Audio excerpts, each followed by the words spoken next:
पर रख दूं, 25 को मिट्टी का खरगोश बना के खरगोश के कलर में पेंट करके किसी झाड़ी में छुपा दूं, इधर से कुत्ता को इंडिकेट करूं, वो कुत्ता मिट्टी के बने हुए खरगोश को कैच करो, तो मिट्टी के खड़हा को कुत्ता कैच करेगा? बिल्कुल नहीं।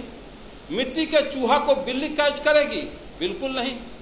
जब मिट्टी के चूहा को बिल्ली नहीं कैच कर रही है, मिट्टी के खरगोश को कुत्ता कैच नहीं कर रहा है, लेकिन हम मानो माटी के हनुमान, शिव, शंकर, दुर्गा, पार्वती, गणेश बना के पेंट पोचारा करके लंगावटा साया साड़ी ब्लाउज पहना के हम कर जोड़ के गिड़गिड़ाते हैं कि हे हनुमान जी, हे दुर्गा जी, हम पर कृपा करो। तो हनुमान के पास बैंक बैलेंस है कि 10-20 हजार से कृपा कर देगा? वो माटी के दुर्गा के पास लैंड प्रॉपर्टी है कि पटना में 2-4 कट्ठा रजिस्ट्री जमीन का कर देगा?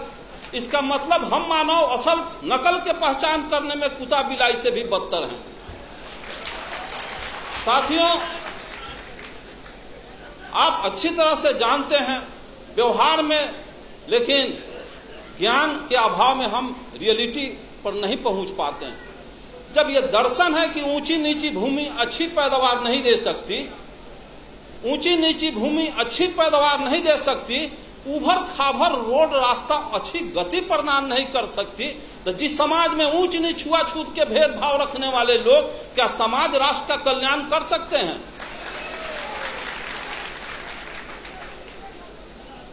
ब्राह्मणवाद का सबसे बड़ा हथियार शराब और वरदान। ऐसे क्यों हो गया? तो फलाना ऋषि का शराब था। ऐसे क्यों हो गया? तो फलाना ऋषि का वरदान था। शराब और वरदान में पूरा 90% बैकवर्ड आकंठ डूबा हुआ।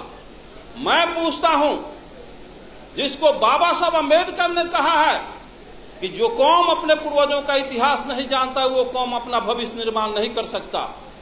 एक्चुअली मार्क्स ने कहा है कि पॉलिटिकल पावर, मार्क्स ने कहा है कि Marx told that revolution engine of history, क्रांतियां इतिहास की इंजन होती है। भारतीय परिवेश को समझा। यहां 3 बीमारी थी और बीमारी के पहले डॉक्टर दवा का इन्वेंशन नहीं करता, बीमारी के बाद दवा बनती है। भारत में 3 बीमारी है जिसका नब्ज पहचानने का काम ज्योतिबा फुले, पेरियार रामास्वामी नायकर, बाबा साहब अम्बेडकर और जगदेव प्रसाद ने किया। और जर्मनी में, इंग्लैंड, फ्रांस, रूस, चीन में 2 बीमारी थी। और पूंजीवादी और सामंती व्यवस्था, यहाँ जातीय व्यवस्था भी, ब्राह्मणवादी व्यवस्था भी है। इसलिए यहाँ का मार्क्सवाद बाबा साहब अम्बेडकर, लेनिन, जगदेव प्रसाद। तो मैं पूछता हूं कि जब ऊंची नीची भूमि अच्छी पैदावार नहीं दे सकती, उसी तरह से इतिहास जानो।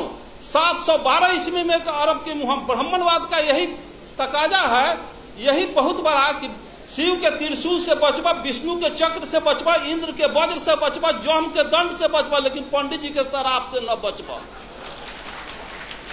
चंद्रलोक पर भी चले जाओगे, धह लकड़ी लेखन जड़ जाओगे।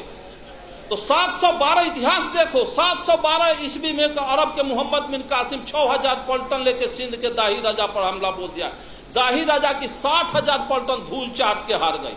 1026 में मोहम्मद गजनी 30,000 फौज लेके पंजाब, राजस्थान होता गुजरात पहुंचा।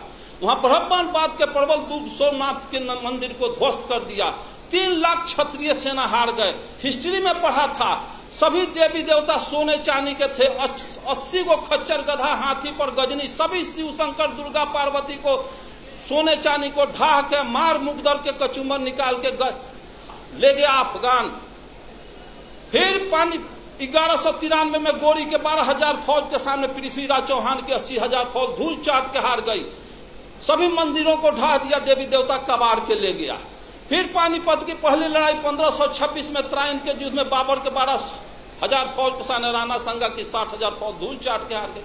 तो एक तरफ कहते हो कि शिव के त्रिशूल, विष्णु के चक्र, इंद्र के वज्र, जम के दंड से बचोगे, पंडित के शराब से न बचोगे।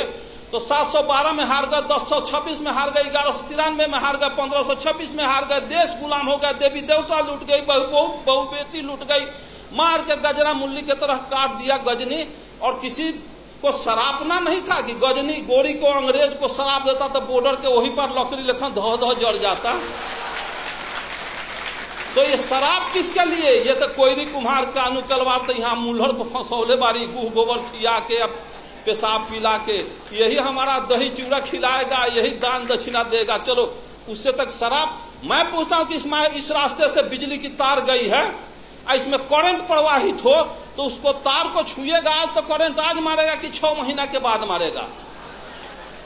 तो जब सोमनाथ के मंदिर में सोने चांदी के देवी देवता गजनी के बाल नहीं टेढ़ कर सका तो गिट्टी छड़ सीमेंट का हनुमान मेरा पैना बिगाड़ क्या देगा?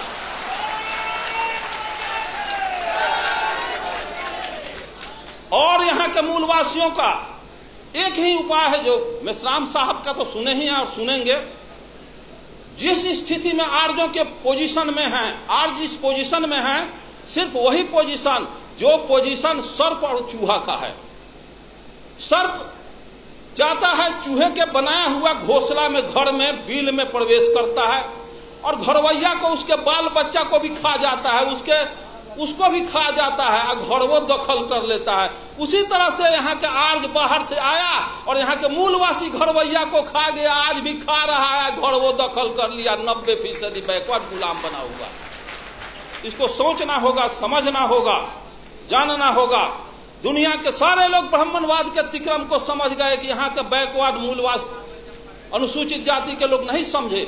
1945 में हिरोशिमा नागासाकी पर परमाणु बम गिरा तो ब्रिटेन के प्राइम मिनिस्टर चर्चिल का हृदय पिघल गया कि हिरोशिमा में, जापान में लाखों आदमी के निधन पर। तो इंटरनेशनल कमेंट किया चर्चिल और कहा कि हम अमेरिका को समझदार समझते थे लेकिन अमेरिका समझदार नहीं निकला। किसी राष्ट्र को बर्बादे करना था तो परमाणु बम काहे लग गिराया? भारत से 4 गो ब्राह्मण लेकर जापान में बसा देता, उसका सर्वनाश कर देता। तो 4 ब्राह्मण किसी राष्ट्र को बर्बाद कर सकता है। और जिस देश में घरे घरे ब्राह्मण बसा, अगुआड़ा पछुआड़ा ब्राह्मण मरवा गाड़ के छोड़ जात, सत्यनारायण झूठनारायण अंगना में बोला करके अपन कार्य को संपादित करता है, उस देश के बैकवर्ड को कभी कल्याण होने वाला है? पिछड़ा का कल्याण होने वाला है? जब 1919 में ब्रिटिश सरकार अधिनियम 7 के तहत ब्राह्मणों को जज बनने पर प्रतिबंध लगा दिया और यह कहा कि इनके अंदर न्यायिक चरित्र नहीं होता है, तो ब्राह्मण के सारे तिक्रम को अंग्रेज मुगल समझ गए, लेकिन यहाँ के माँ आज तक मूलवासी नहीं समझे हैं, जिसका नतीजा 90% 85% होने के बाद भी 10% सवर्णों आर्यों का हम चमचागिरी कर रहे हैं। साथियों,